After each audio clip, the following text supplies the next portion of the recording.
these splinter groups that actually, most of them actually are not part of the Democratic Party. They're to the left of the Democratic Party, and they have their specific interests. And they're not thinking in terms of the broad picture.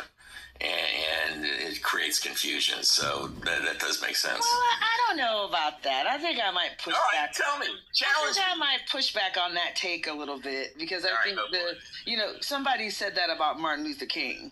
So I think there is something about a minority opinion having to juxtapose against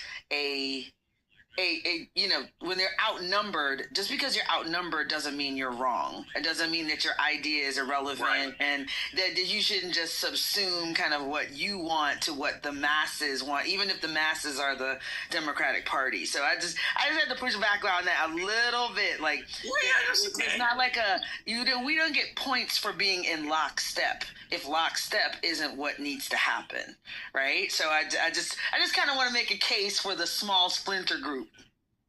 Yeah, no. First of all, I am totally open to that. I am not perfect, and actually, I could easily, change my mind as well.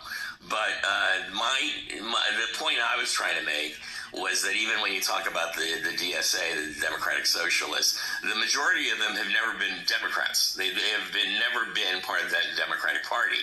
And I'm just making the distinction of the Democratic Party versus the left, which is, those are two separate things. And we just need to be cognizant of that.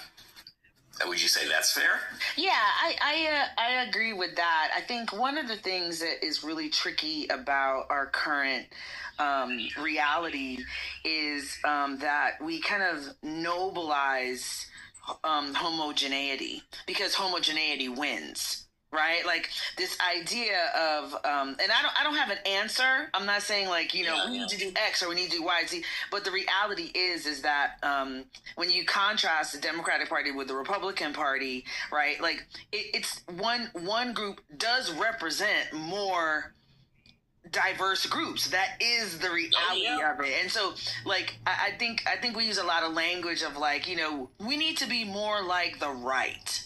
We need to be more organized. We need to have more consistency. And